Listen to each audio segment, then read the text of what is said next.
মনোযোগ দিকে দেন, আমি শেষ করে দিচ্ছি এই আলোচনাটা বলে। মিলাদুন নবীর রাতের মর্যাদা কদরের চাইতে শ্রেষ্ঠ কেন? কদরকে তোমরা এত শ্রেষ্ঠত্ব কেন দাও? ইমাম কাসসালানী বলে কেন? লাইলাতুল কদরে কোরআন নাযিল হয়েছে, ইন্না আনজালনাহু ফি লাইলাতুল কদরি। কদরের রাতে কোরআন নাযিল হওয়ার কারণে কদরের রাতের এত গুরুত্ব। ইমাম কাসসালানী বলে এ মূর্খরা, আর যেই নবীর আগমন যদি না হতো, কোরআন নাযিল হতো তার উপরে। কথা কথা কেন ঠিক কি? নাম্বার 1। নাম্বার 2, কদরের রাতের এত দাম কেন? কদর, এই লাইলাতুল কদর উম্মতে মুহাম্মাদীকে আল্লাহ হাদিয়া দিয়েছে। তো ইমাম কাসসালানী সানি 2 নাম্বার জবাব দিচ্ছে, আরে নবীর যদি আগমন না হইতো উম্মত হইতো কইতে কি? কথা কেন কেন ঠিক কি? 3 নাম্বার, লাইলাতুল কদরের এত দাম কেন? লাইলাতুল কদরের রাতের দাম এই কারণে, ওই রাতে ফেরেশতার আসমান থেকে জমিন অবতীর্ণ হয়। ফেরেশতাদের একটা ঈদের দিন আছে, গাউসুল বাগ তার বুনিয়াতুত তালিবিনের মধ্যে লিখেছে, আমরা যেভাবে আনন্দের কিছু অনুষ্ঠান আছে, ফেরেশতারা বছরে একদিন আনন্দ করে। যারা বলেন কয়দিন? সেটা হচ্ছে লাইলাতুল কদর, লাইলাতুল কদরের রাতে। এটা হচ্ছে ফেরেশতাদের খুশির দিন, আনন্দের দিন। তো ফেরেশতাদের খুশির দিনের কারণে কদরের দাম এত বেশি। আর আমার নবীর আগমন না হলে তো এই ফেরেশতাদেরকেও বানানো হতো না। একটু জোরে বলেন না সুবহানাল্লাহ। অতএব ইমাম কাসসালানী বলে, অতএব লাইলাতুল কদরের চাইতে নবীর মিলাদুন নবীর রাতের দাম বেশি। একটু জোরে বলা যাবে কি সুবহানাল্লাহ? আমি জবাব দেই নাই, জবাব দিয়েছে ইমাম কাসসালানী 550 বছর আগে। এই ভৈরবের হুজুরদের জবাব 550 বছর আগে দিয়ে গেছে ইমামটা। আমরা নতুন করে দিতে হবে না, 550 বছর আগের কিতাব থেকে দেখালাম। এবার দেখে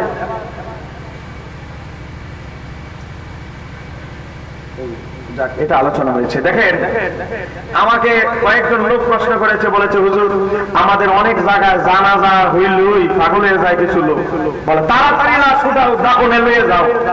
কথা কোন, এই কোম্পানির কিছু লোক আছে না নাই? যেটা বলেন আছে না নাই? আজকে অবস্থা এত বেগতিক, আমার ওয়াজ শেষ, এখন বিদায় নেওয়ার কথা। আমাদের কিছু সমাজে এমন পরিবর্তন হয়েছে, আজকে আমাদের যুব সমাজদেরকে ধ্বংসের দ্বারপ্রান্তে এমন ভাবে নিয়েছে। জানাজার পরে তো দূরের কথা, আজকে দেখেন দাফনের পরে দোয়া নিও। আজকে এলার্জি খাইজানি কিছু হুজুরদের শুরু হয়ে গেছে। এই আমার সরকার কোথায়? কই তোমরা কোথায় চলে গেছো? বই দাও,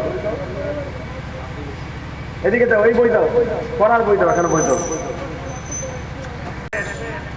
জি জি চাচা আসান দিবে, শুনবেন মনোযোগ।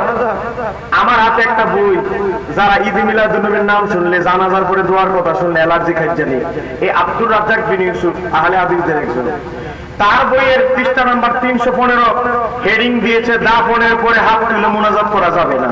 একটু জোরে বলেন না নাউজুবিল্লাহ।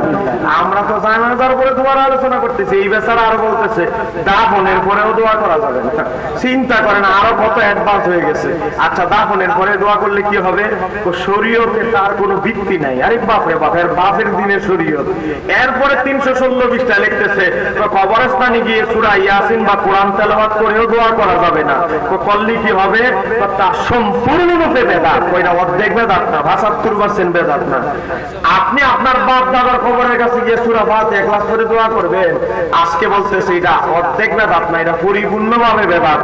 আমার বাপ চাচারা, যারা চাচারা আছেন দাড়ি বেঁকে গেছে, আপনারা বলেন আপনার বাবাদেরকে দেখেছেন, আপনাদের দাদাকে দেখেছেন ছোটকালে, তারা কবরস্থানে গিয়ে সূরা ফাতিহা ইখলাস করে কি দোয়া করতো কি করতো না?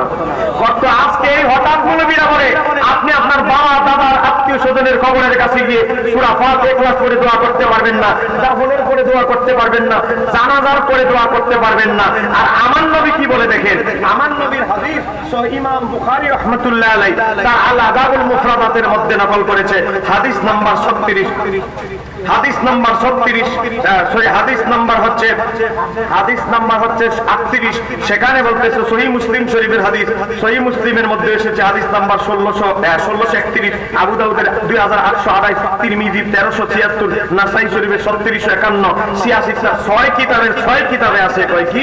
আমার নবী বলেছে মানুষ মারা যাওয়ার পরে সব আমলের দরজা বন্ধ হয়ে যায় ইল্লা মিন সালাসাতিন, 3টা ব্যতীত। 1 নাম্বার সদকায়ে জারিয়া, 2 নাম্বার উপকারী ইলম, ইলম যদি লিখে যান, এই ইলম দিয়ে যদি মানুষ উপকৃত লাভ করে এটা সওয়াব পাবেন। 3 নম্বরে কি? ওয়ালাদিন সালেহ, নেককার সন্তান, তার কাজটা হবে কি? আমার নবী বলতেছে ওয়া ইয়াদউ লাহু, সে মারা যাওয়ার পরে তোমাদের জন্য দোয়া করবে। জোরে বলেন, সন্তানরা মারা যাওয়ার পরে কি করবে? জোরে বলেন না, কি করবে? আমার নবী বলে সন্তানদের কাজ হচ্ছে বাবা মা মারা গেলে দোয়া করবে। নবী বলে দোয়া করো, আর এই হুজুররা বলে দোয়া ছাড়ো। গন্ডগোলটা কোথায় আপনি বুঝতে পারছেন? যাই হোক, সবার আগে আমি আপনাদেরকে সংক্ষেপে একটা হাদিস বলে আমার আলোচনার ইতি টানছি। আবার দেখেন, আমার নবী যদি জানাজার পরে দোয়া করে থাকে, আমাদের করতে কোন অসুবিধা আছে? জোরে বলেন, অসুবিধা আছে? দেখেন, আমার নবীর সাহাবীর নাম হচ্ছে আব্দুল্লাহ ইবনে আবি আওফা। আব্দুল্লাহ ইবনে আবি আওফা রাদিয়াল্লাহু তাআলা আনহু, ওনার মেয়ে মারা গেল। ওনার মেয়ে মারা গেছে, কন্যা মারা গেছে। হযরত আব্দুল্লাহ ইবনে আবি আওফার মেয়ে মারা গেল। মেয়ে মারা যাওয়ার পরে